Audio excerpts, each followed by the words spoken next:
L'Assemblée générale du réseau des femmes universitaires enseignantes du Mali s'est tenue ce samedi 23 janvier au siège social du rectorat de l'Université des sciences juridiques et politiques de Bamako.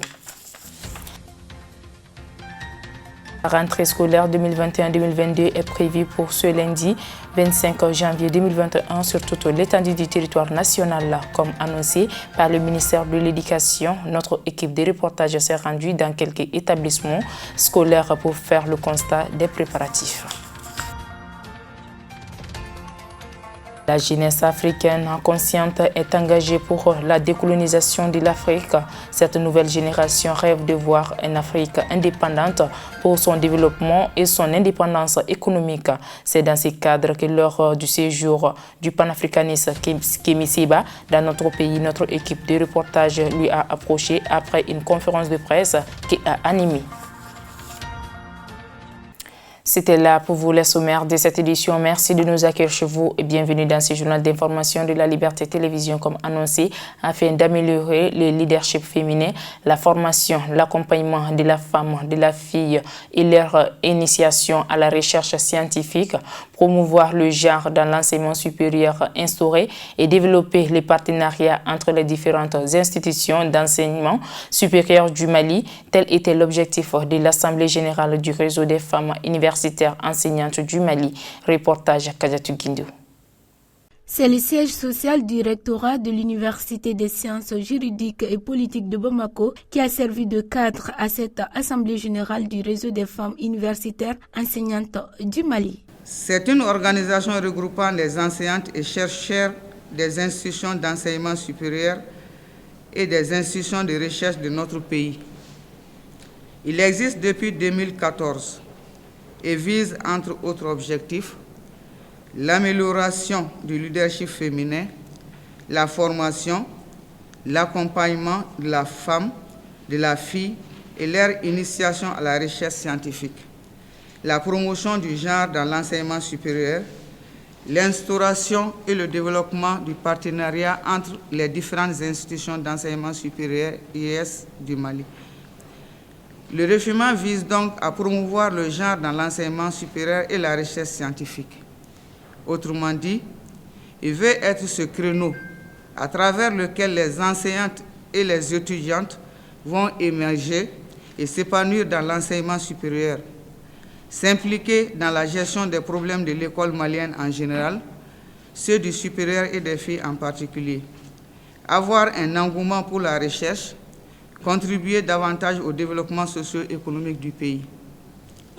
Cette Assemblée générale nous permet d'examiner la marche de notre association.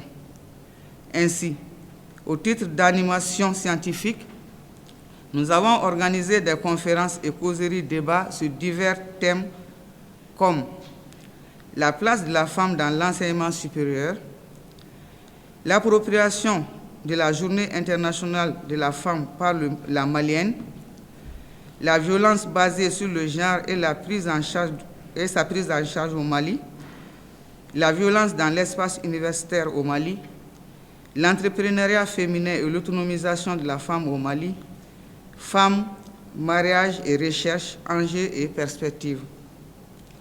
J'évoquerai ensuite la coopération avec des institutions de formation comme l'USJPB, Delta C, l'incubateur interuniversitaire ISNC Mali. Cette coopération va s'élargir bientôt avec certaines organisations féminines, à savoir l'APDF, WILDAF, CAFO, etc. Mesdames et messieurs, je crois que ces réalisations pour une si jeune association sans budget autonome témoignent de la détermination de ses membres qui méritent d'être félicités et encouragés. Comme chacun de nous devrait s'y attendre, la présente Assemblée générale vise à définir la politique et l'orientation du réseau et adopter ses programmes d'activité sur les 5 ans à partir de janvier 2021. À cet effet, un plan stratégique et un plan opérationnel ont été élaborés pour 5 ans, 2021-2025, par les femmes du réseau et seront soumis à l'Assemblée générale.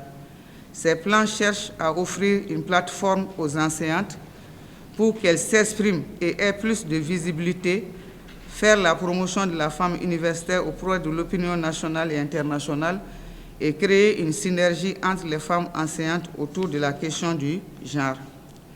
Il sera ainsi procédé à la présentation et la validation des plans stratégiques opérationnels 2021-2025, au renouvellement du bureau, à l'examen de sujets divers.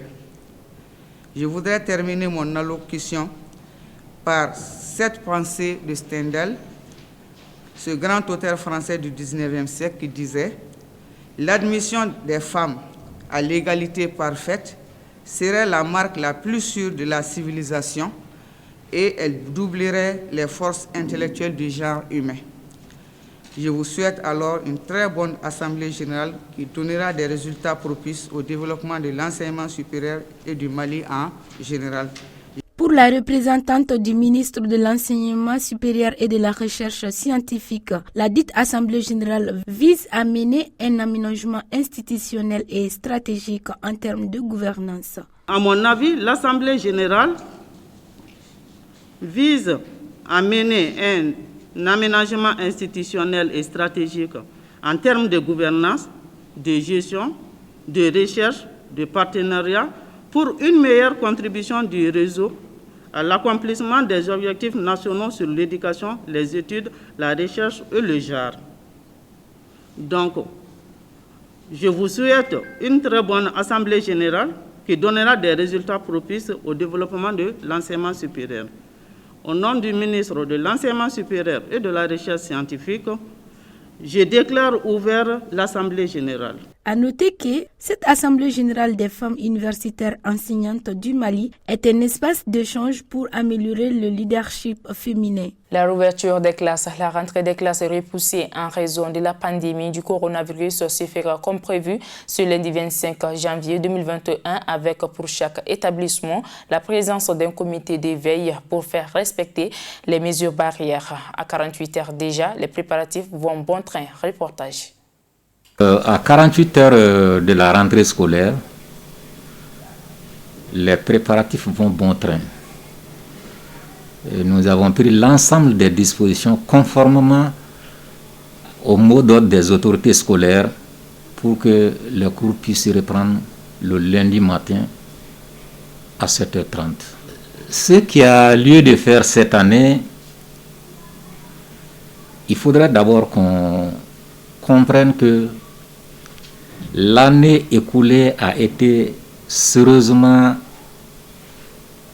perturbée par les grèves des enseignants des écoles publiques qui a influé sur l'ensemble du système, perturbée par la maladie également, puisqu'elle a commencé chez nous et nos écoles ont été fermées à cet effet depuis le mois de mars. Donc, étant donné que les programmes de l'année 2020 sont adossés au programme de l'année écoulée, il est très clair que les enfants, ils ont perdu le niveau. Et le temps pendant lequel également ils sont restés à la maison, les enfants ont beaucoup désappris.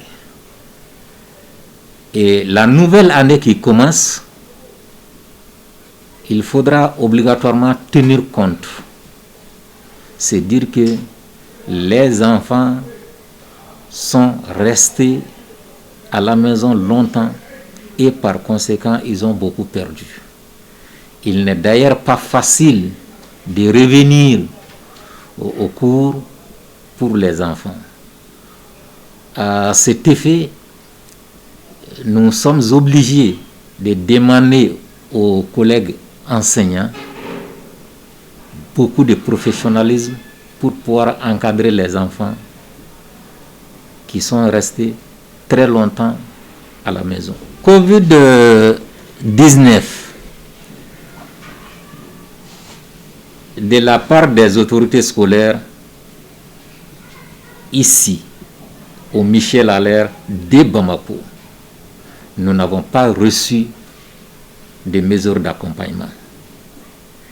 Et si malgré que les mesures d'accompagnement annoncées n'ont pas été tenues, nous sommes obligés de demander aux parents d'élèves pour sécuriser, protéger leurs enfants, pour que les enfants ne puissent pas transporter cette maladie à la maison.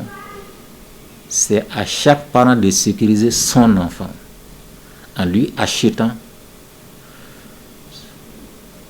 son masque, en disant aux enfants de faire extrêmement attention à l'école.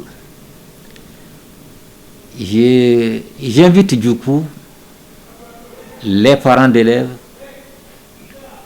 à prendre toutes les dispositions pour que les enfants ne puissent pas acheter les aliments dans la rue.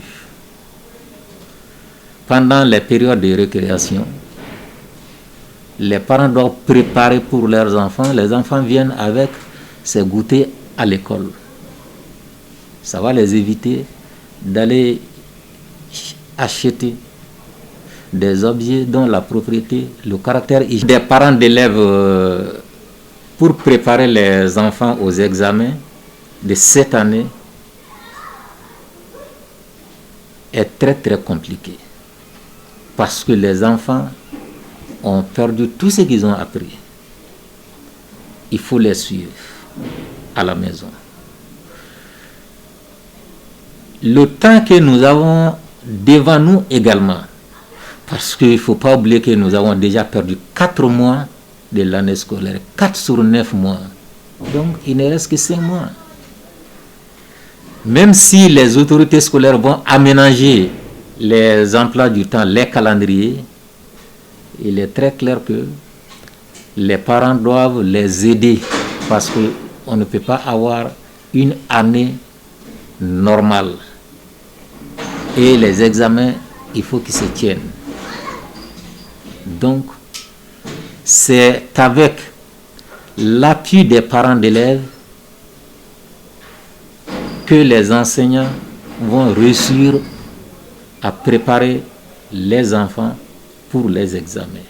En visite de quelques jours dans la capitale malienne, le panafricaniste Kémi Séba compte mener son combat pour la libération de l'Afrique contre le néocolonialisme. Selon lui, le retard du continent africain est dû à la mauvaise gouvernance, mais aussi les systèmes mis en place par l'Occident pour piller les recherches de l'Afrique. Il est au micro de nos reporters.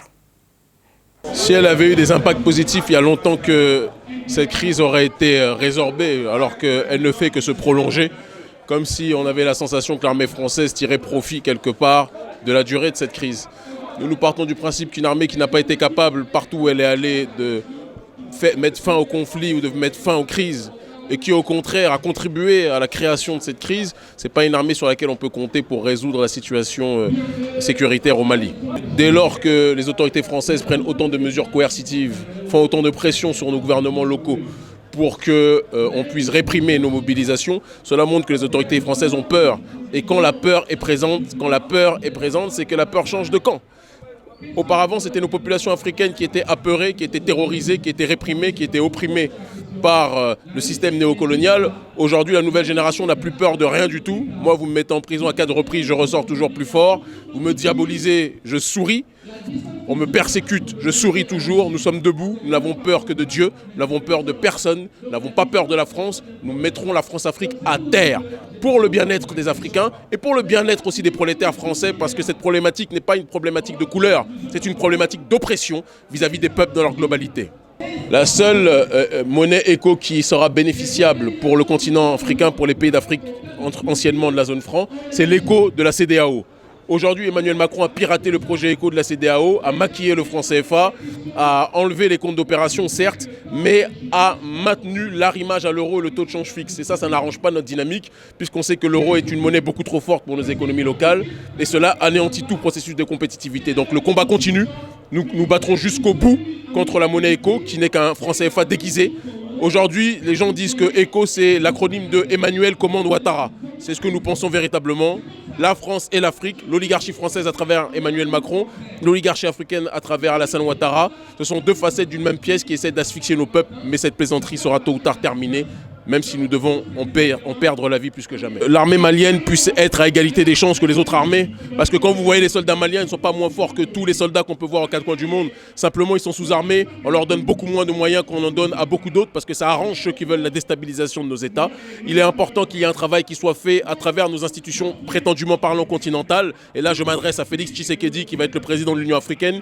Il est temps que le dirigeant de l'Union africaine prenne ses responsabilités et comprenne que quand un pays africain est touché, c'est toute l'Afrique qui est touchée. Et qu'on arrête de faire la manche vis-à-vis d'autres nations étrangères qui ne convoitent qu'une seule chose. Ce n'est pas le bien-être des Africains, mais les ressources africaines de manière générale, quelles que soient ces puissances étrangères. Nous voulons ce que la CEDEAO voulait depuis le départ, à la base, contrairement à l'UMOA. Nous voulions une monnaie à taux de change flexible, arrimée à un panier à devises, pour s'adapter aux différentes variations de l'économie en tant que telle. Et si vous voulez une finalité réelle, nous sommes dans la logique du dinar or de Muammar Kadhafi, qui nécessite une réappropriation de nos ressources en tant que telle pour pouvoir adosser la nouvelle monnaie, le nouveau système monétaire aux ressources qui sont les ressources africaines de manière générale. Mais ça nécessite un travail de fond sur le terrain néocolonial, détruire le néocolonialisme en tant que tel, pousser à la souveraineté aussi sur le terrain des réappropriations de nos ressources. C'est un travail de longue haleine et donc en tant qu'étape, la monnaie taux de change flexible arrimée à un panier à devises nous paraît être la bonne étape transitoire. Ainsi prend donc fait ce journal d'information. Merci de l'avoir suivi et bonne suite de programmes sur la Liberté Télévision.